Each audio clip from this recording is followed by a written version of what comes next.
தனுஷ்கோடி போற வழியில லைனா நிறைய சாப்பாட்டு கடைகள் இருக்குங்க. அதுல ஒரு கடை தாங்க மோனிஷா ஹோட்டல். அங்க என்ன ஸ்பெஷல் இருக்குன்னு பார்க்கலான்னு போனோங்க. அங்க பாத்தீங்கன்னா கடல்ல இருந்து ஃப்ரெஷ்ஷா நண்டு, மீன், இறால் அப்படின்னு வெரைட்டிஸ் நிறைய வச்சிருந்தாங்கங்க. நம்ம என்ன மீன் வெரைட்டிஸ் கேட்குறோமோ அதை நம்ம கண்ணு முன்னாடியே க்ளீன் பண்ணி குக் பண்ணி தராங்கங்க. அவங்க வீட்டில் ரெடி பண்ண ஸ்பெஷல் மசாலா போட்டு சூப்பராக ரெடி பண்ணி தராங்கங்க. அவங்க குக் பண்ணும்போது ஃபிஷ் வறுவல் மனம் மூக்க தொலைக்குதுங்க. அதிலும் மீனில் பல வெட்டுகளை போட்டு மசாலா தடவி பொரிச்சப்ப வாவ், எப்படா சாப்பிடலான்னு ஆசையாக இருந்துச்சுங்க. ஓகேங்க, நம்ம இலையில சாப்பாடு, நண்டு, இறால், மீன் எல்லாம் வந்துருச்சுங்க. வாங்க டேஸ்ட் பண்ணி எப்படி இருக்குன்னு பார்க்கலாம்.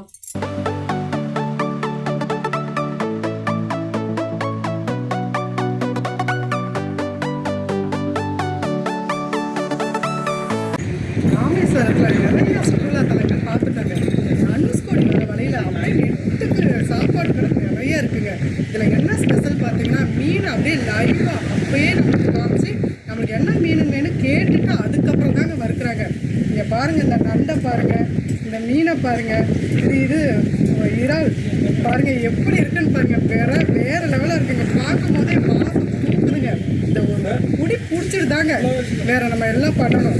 மறக்காம நீங்கள் தனுஷ்கோடி வந்து இந்த கடையில் வந்து சாப்பிட்டு பாருங்க. இருங்க, ஒரு வாய் சாப்பிட்டு பார்ப்போம். ஆஹா, என்னம்மா இருக்குது தெரியுங்களா? 5 ஸ்டார் ஹோட்டல் என்னங்க. இந்த கடையில் வந்து சாப்பிட்டு பாருங்க, வேறு லெவலாக இருக்குங்க. தனுஷ்கோடி வந்தால் கண்டிப்பாக மீன் கடை வந்து சாப்பிட்டுக்கோங்க. வேறு லெவல் என்ஜாயாக இருக்குங்க. மக்களே, இப்போ நம்ம டேஸ்ட்டாக ருசிச்சு சாப்பிட்டோமே அந்த மீன் கடை பக்கத்தில் தான் நிற்கிறோம். இங்கே பாருங்க, அந்த மனமே எனக்கு நாள் ஃபுல்லாக இருக்கும். அவங்க சமைச்சவங்க நிற்கிறாங்க. அவங்ககிட்ட வந்து அவங்களோட எக்ஸ்பீரியன்ஸை கேட்டு தெரிஞ்சுக்கலாம். வாங்க. வணக்கம் சார். உங்கள் பேர் சொல்லுங்க. செல்வராஜ். உங்கள் பேருக்கா? நாகேஸ்வரி. நீங்கள் பூர்வீகமே தான் அப்படிங்களா? சரி, உங்கள் கடையில் வந்து செம்ம டேஸ்ட்டாக இருக்குது. மக்களுக்கு எப்படி அவங்க கேட்குற மீனை சமைச்சு கொடுப்பீங்களா, இல்லை வந்து நீங்களே எடுத்து சமைச்சு கொடுப்பீங்களா? எப்படி வெரைட்டி? அது கேட்குற மீனை நாங்கள் என்ன மீன் கேட்குறாங்களோ ஆர்டர் பண்ணுறாங்களோ அதை அப்போவே பண்ணி கொடுப்போம் ஃப்ரெஷ்ஷாக. ரெண்டாவது மீன் வந்துக்கிட்டு அப்பப்போ ஃப்ரெஷ்ஷாக வாங்கி வச்சுக்கிறோம். அவங்கள்ட்டே காமிப்போம் இல்லை எந்த மீன் வேணும் அப்படின்னு. முழு மீனாக போடுறதுனா முழு மீனாக போடுவோம், இல்லை பீஸ் போடுறதுனா பீஸ் போடுவோம். பைசி கொஞ்சம் அதிகமாக கேட்டால் அதிகமாக பண்ணுவோம். இல்லை மீடியம் தான் மீடியம், அது கேட்குற மாதிரி பண்ணி கொடுப்போம். ஃப்ரான், ஸ்குட்டு எல்லாமே இருக்குது.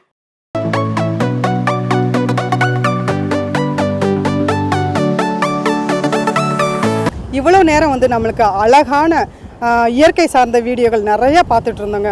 ஆனால் இப்போ நம்ம நின்று பேசக்கூடிய இடம் பார்த்திங்கன்னா வரலாற்றில் அழிஞ்சு போன ஒன்றுங்க. மனசே ரொம்ப ரணத்து போயிருக்குங்க. அந்த இடத்துல இருந்து தாங்க நாங்கள் பேசுகிறோம். இப்போ வந்து இந்த இடம் பார்த்திங்கன்னா உங்களுக்கு தெரியும், பில்டிங்லாம் பார்த்தா தெரியும். பெரிய பெரிய அரண்மனை போன்ற வீடுகளும், railway station, police station, church போன்ற வழிபாட்டு தலங்கள் நிறைந்த இடம் தாங்க இது தனுஷ்கோடி. ஆனால் வந்து இந்த தனுஷ்கோடியில் வந்து பொருளாதார ரீதியாகவும் தொழில் வளர்ச்சியிலையும் பெரிய சிட்டியாக அந்த தனுஷ்கோடி இருந்திருக்குங்க. ஆனால் இப்போ பார்த்தீங்கன்னா இந்த மாதிரி இருக்குதுங்க. இன்னும் பார்த்தீங்கன்னா இது வந்து குட்டி ஜப்பான் என்றும் சொல்கிறாங்கங்க. சீறி பாய்ந்த அலைகளால் தனுஷ்கோடியே நகர்ந்தது. குடிசைகள், வீடுகள், கூரைகள்லாம் பறந்தன. அலையோடு போனவர்கள் எக்கச்சக்கம், வீடோடு மூழ்கியவர் ஏராளம். குழந்தைகளை தலைமீதி தூக்கி கொண்டு, முதியவர்களை தோளில் சுமந்து கொண்டும் இடுப்பளவு வெள்ளத்தில் மிஞ்சி இருந்த மக்கள் உயிரை காப்பாற்றிக் கொள்ள தட்டு தடுமாறி ஓடினர்.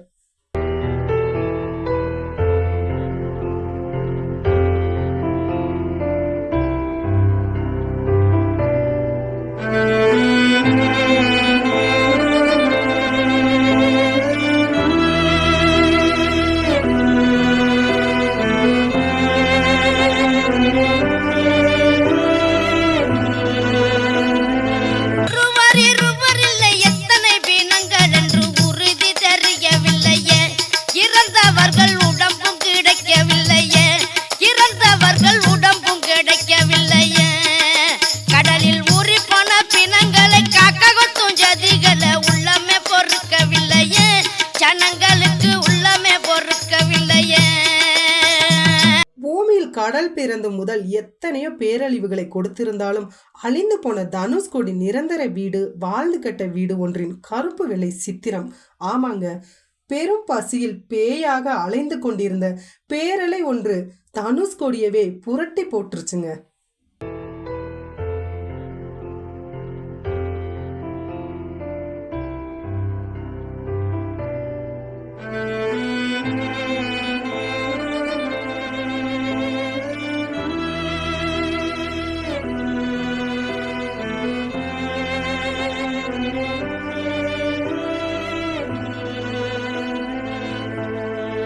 இப்போ நம்ம நின்றுக்கிட்ட இருக்க இடம் எதுன்னு பார்த்தீங்கன்னா அந்த சர்ச்சு முன்னில் தாங்க. 64 அழிந்து போன இந்த சர்ச்சு ஒரு கிறிஸ்துவர் ஆலயமும் இது ஒன்று தாங்க. பாருங்கள், அப்போவே அந்த கல்லெல்லாம் வச்சு எவ்வளோ இதாக கட்டியிருக்காங்க பாருங்களேன். ஆனால் அப்போ 64 அழிஞ்சு போனது நம்மளுக்கு இப்போ நினைவு சின்னமாகவும் இருக்குது. பார்க்கவே ரொம்ப மனசும் வேதனையாக இருக்குங்க. இன்னும் நிறையா பார்க்கலாம் வாங்க.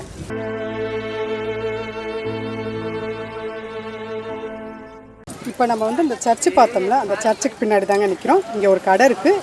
இந்த ஐயாக்கிட்ட இங்கே இருக்க விஷயத்த நம்ம தெரிஞ்சுக்கலாம் வாங்க. வணக்கம் ஐயா. வணக்கம். உங்கள் பேர் என்னங்க? என் பேர் நாகவேல்.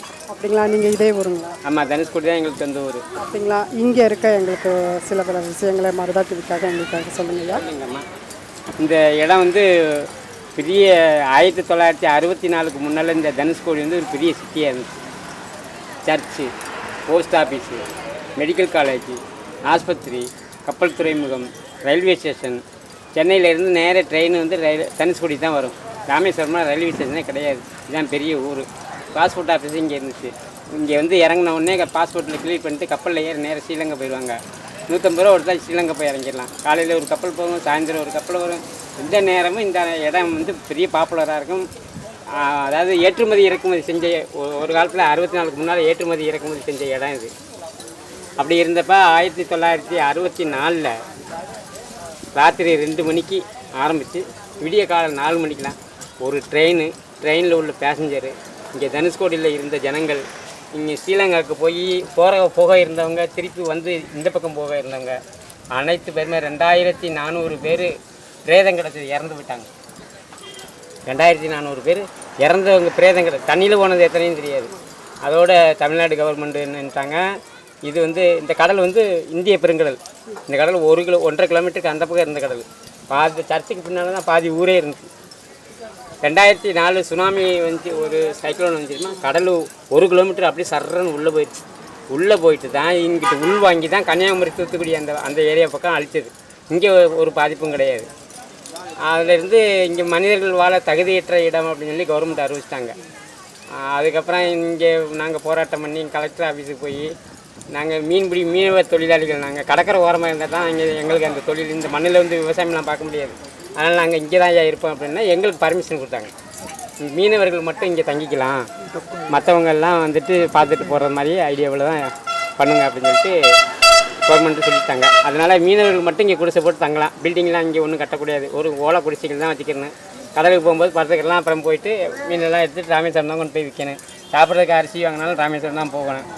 அப்புறம் இந்த ரோடு போட்டதுக்கப்புறம் டூரிஸ்ட்லாம் நிறைய பேர் வர ஆரம்பித்தாங்க. குடிக்கிறது தண்ணி கிடையாது, ஒரு கூல்ட்ரிங்க்ஸ் அந்த இதெல்லாம் எதுவும் கிடையாது. அப்புறம் நாங்கள் இங்கேருந்து ஒரு வண்டியை பிடிச்சி நேராக ராமேஸ்வரம் போய் மறுபடியும் அங்கேருந்து சாமானெல்லாம் வாங்கிட்டு, இங்கே கரண்ட் இல்லாதனால டெய்லி 200 ஐஸ் எடுத்து அந்த ஃப்ரிட்ஜில் வச்சு சாமானெல்லாம் அள்ளி போட்டு மேலே எல்லாம் கூலிங் பண்ணி எல்லாம் விசேஷமாக எல்லாருக்கும் வர்ற டூரிஸ்ட்டுகளுக்கு அனைத்துமே செஞ்சுக்கிட்டு இருக்கோம் ஐயா.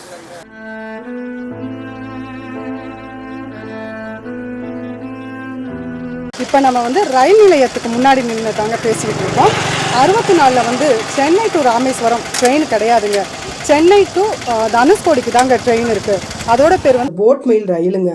ஆமாங்க. இப்போ சென்னையிலேருந்து தனுஷ்கோடியில் இறங்கிட்டு இலங்கைக்கு போகிறவங்களுக்கு ரெடியாக கப்பல் நிற்குங்க. அவங்க அப்படியே அந்த கப்பலில் ஏறி இலங்கைக்கு போயிடுவாங்கங்க. ராமேஸ்வரத்துக்கு வர்றதுக்கு ட்ரெயின் இல்லாதனால குதிரை வண்டியில் தாங்க எல்லாம் சுற்றுலா பயணிகளாக சுற்றுலா பயணத்துக்கு போவாங்க.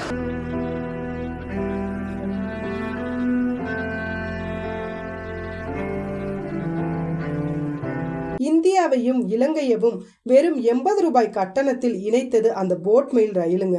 ஆமாங்க, தனுஷ்கோடியில் இறங்கி தயாராக இருக்கும் கப்பலில் ஏறினா தலைமன்னாரில் போய் இறங்கலாம்.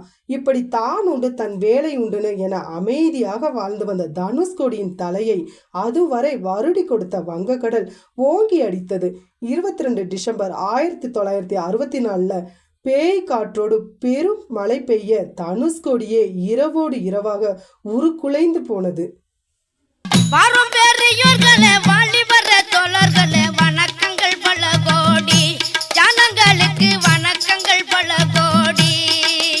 அந்த வரம் கொடுத்த தனுஷ்கோடி நகரத்திலே இப்ப வஞ்சக புயல் அடிச்ச சஞ்சலத்தை சொல்லி வரேன் வண்ணத்தமிழ் கவி பாடி. நானே இப்ப வண்ணத்தமிழ் கவி பாடி. அந்த சுனாமிக்கு அப்புறம் கடல் எது ஊர் எது என்று தெரியாமல் எங்கு பார்த்தாலும் வெள்ளமாக இருந்தது. அதில் மிதந்த சடலங்கள் எண்ணற்றவை. பார்க்கும் திசையெல்லாம் தண்ணீர் தீவாக தனுஷ்கோடி மாறியது. என்றுமே இந்த நிகழ்வை நம்மால் மறக்க முடியாதுங்க. அடுத்த எபிசோடில் நம்ம பார்க்க போகிறது ஜடாயு தீர்த்தம் தாங்க. அப்படியே வீடியோவை ஃபாலோ பண்ணுங்க. அதுவரை உங்களிடமிருந்து விடைபெறுவது மருதா டிவியிலிருந்து உங்கள் ரேவதி. மறக்காமல் நம்ம சேனலை லைக் பண்ணிவிட்டு, ஷேர் பண்ணிவிட்டு, கமெண்ட் பண்ணிவிட்டு, சப்ஸ்கிரைப் பண்ணிடுங்க. தேங்க்யூ.